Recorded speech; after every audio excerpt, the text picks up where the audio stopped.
Une question, 2024 sera-t-elle une année record en termes de passagers aériens? Leur nombre pourrait dépasser 5 milliards à l'échelle mondiale, des projections qui dépassent les chiffres que l'on connaissait avant la pandémie. Alors avec quel impact sur le prix des billets augmente-t-il lui aussi? Reportage à l'aéroport de Bruxelles, Étienne Letellier, Corinne Vlamings et Laurent Van de Berg. Anne-Sophie a son précieux billet, direction l'Égypte, pour une semaine de plongée. Un budget avion qui varie d'année en année. Le budget, ça va. C'est 500 € pour le billet d'avion, les 2 valises. L'année dernière, en 2023, je suis partie aussi. Et là, c'était un petit peu moins cher quand même. Mais peut-être une cinquantaine d'euros en moins. Selon Stadbel, pourtant, prendre l'avion serait 12% moins cher qu'il y a un an jour pour jour. Faut-il encore en profiter? Brigitte a, semble-t-il, raté la bonne affaire. Hier, mon mari a regardé le même voyage. Eh bien, c'était encore 200 € moins cher.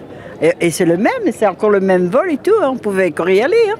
Chez certains voyagistes, la baisse des prix tournerait plutôt autour de 10% et elle s'explique. Il faut savoir que la baisse, elle est surtout menée par les vols de longue distance, les longs courriers, qui sont forcément plus chers et où la baisse de prix pèse plus lourd dans la moyenne générale. Les compagnies aériennes augmentent leurs vols vers l'Asie ou les pays du Golfe, plus d'offres et par conséquent des prix qui baissent. À l'intérieur de l'Europe, par contre, les prix pourraient rester un peu plus élevés que d'habitude. Ici, on arrive dans la période de l'Euro de football, suivi par les Jeux Olympiques. Ensuite, il y aura les Paralympiques. Donc, on peut imaginer qu'entre le 15 juin et le 15 août, les compagnies aériennes misent sur une hausse de la demande sur des tarifs plus chers. Contrairement au trafic mondial, le nombre de passagers à l'aéroport de Bruxelles n'a pas encore atteint les niveaux pré-Covid, pour Brussels Airlines non plus.